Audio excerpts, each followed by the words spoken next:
Pemirsa, roda kehidupan benar-benar nyata dalam hidup musisi muda Kevin Aprilio. Suami Visi Melanie itu sempat mengejutkan publik soal masa lalunya yang kelam dalam urusan ekonomi. Kevin muda tergiur bisnis yang diketahui high risk, high return alias bisnis valuta asing atau forex yang memiliki resiko kerugian tinggi namun juga potensi keuntungan yang tinggi pula. Kepada Boy William, Kevin mengungkapkan alasannya. Jadi I posted my condition actually when everything is already okay. So 4 tahun gue lagi susah itu sebenarnya gue nggak post malah. Jadi orang taunya pas gue sebenarnya udah aman gitu loh.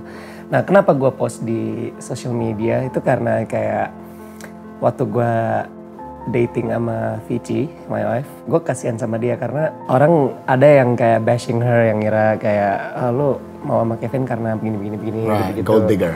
Ya, yeah, something like that gitu. Nah makanya gue kayak pengen belain dia dengan cara kayak gue kasih tahu ke semua orang deh gitu kalau sebenarnya dia tuh sama gue pas gue lagi susah loh. What happened? Like, jadi how tiba-tiba you susah?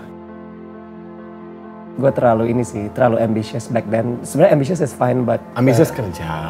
Cuman ambitious yang nggak terkontrol. Ya perhitungannya nggak mapan lah gitu. I was 23 lah kayaknya yang pada saat gue lagi mulai the downfall starts itu karena memang gue kayak tergiur sama ada forex gitu.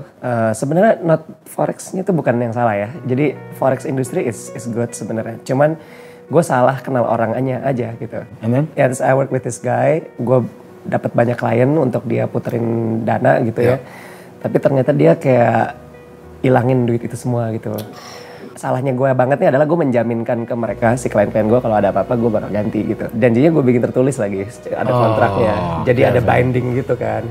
Dan ever since itu terjadi, gue jadi kayak obligated to return the money since I know them all. So you gitu. did return the money? Yes, but for years ya. Jadi it was kayak 17 miliar. Bagi gue banyak ya saat itu. Gue masih kecil. That's a lot of money.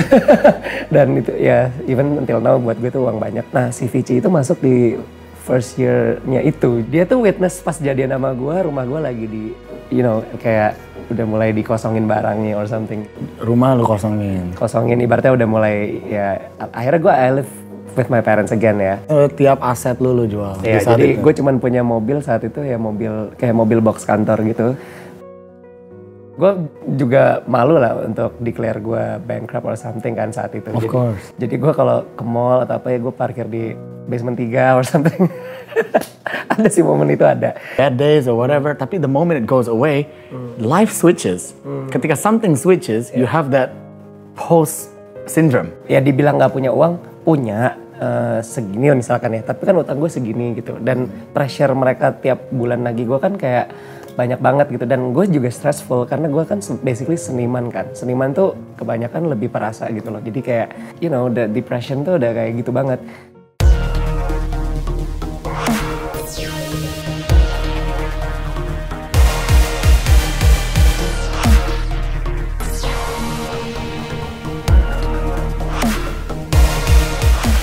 Kevin mengisahkan ketika rugi besar hingga memiliki hutang miliaran rupiah. Ia sempat berpikir untuk mengakhiri hidupnya. Beruntung, Visi Melanie, perempuan yang kini menjadi istrinya, datang dan memberi dukungan untuk bangkit. Benar saja, bersama dengan Visi, Kevin berhasil bangkit dan menyelesaikan masalah ekonominya itu. I think we've known each other since long time lah. Dan gue salut sih, dia tuh orang yang sabar lah. Karena dia kenal gue tuh, gue lagi not in my best shape ya. Jadi gue lagi nggak bagus lah kondisinya tadi. Tapi dia mau sama gue gitu saat itu. Right. Do you recommend marriage?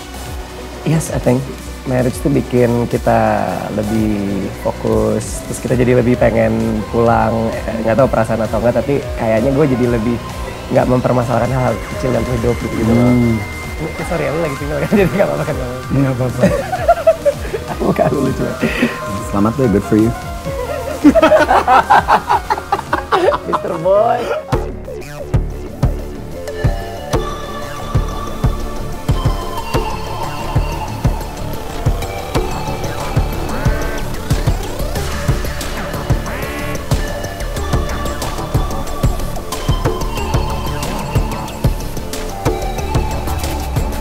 Usai masalah piutang 17 miliar, tak lantas membuat Kevin menjalani roda kehidupan dengan tenang. Sebagai musisi, putra pertama Adi MS dan Memes ini kembali diuji. Grup band yang dibentuk bersama Cyril dan Widi Sudiro Niklay harus rehat akibat dampak pandemi COVID-19 seperti para musisi lainnya.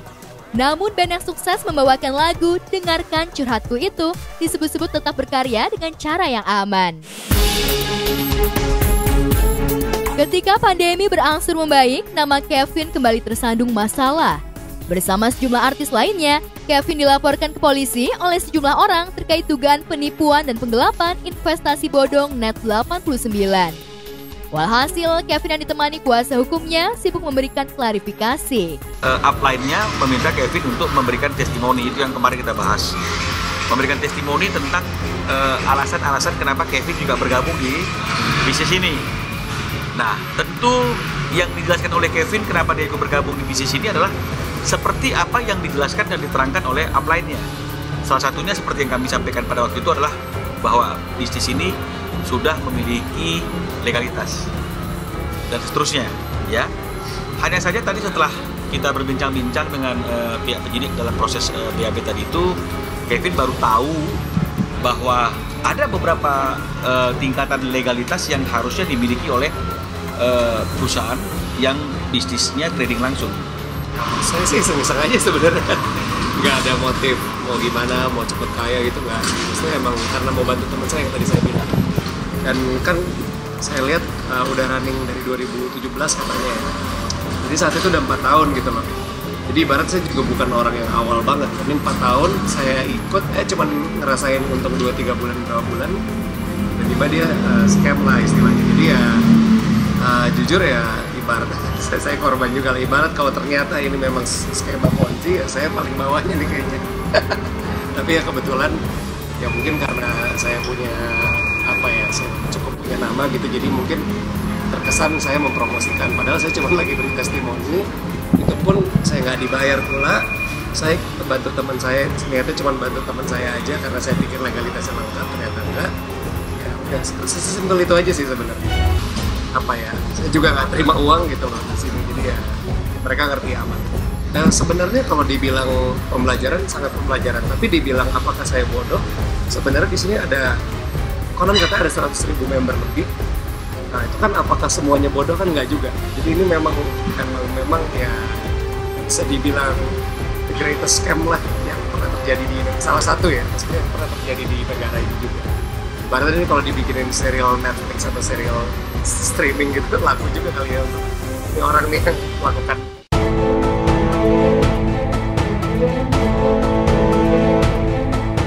Di tengah kesibukan menjelaskan kepada publik soal batasan keterlibatannya terhadap perusahaan Net89, Kevin kembali harus menahan sabar.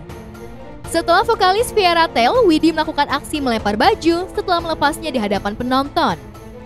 Sebab itulah, Kevin kembali harus menjelaskan setelah heboh aksi Widi yang dianggap tak pantas oleh publik, lantaran aksi itu bukan seperti budaya ketimuran.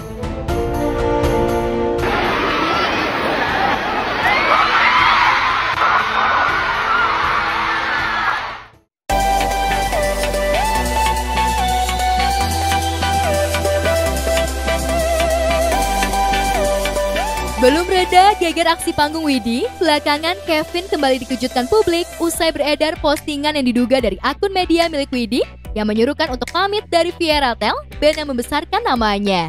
Keriuhan itu pada akhirnya bisa diredam setelah Kevin memberikan klarifikasi melalui media sosial juga.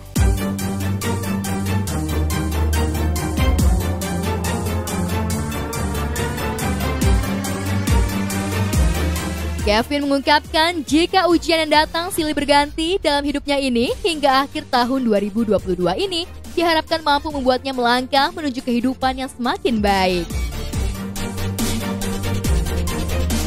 Dalam hidup tuh you don't have to be always on the spotlight. Gue kerja sama orang-orang hebat aja, buat gue itu udah suatu kesenangan gitu loh. Jadi, wow.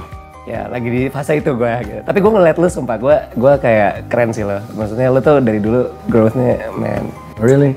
Iya bener bro. Orang being in the spotlight?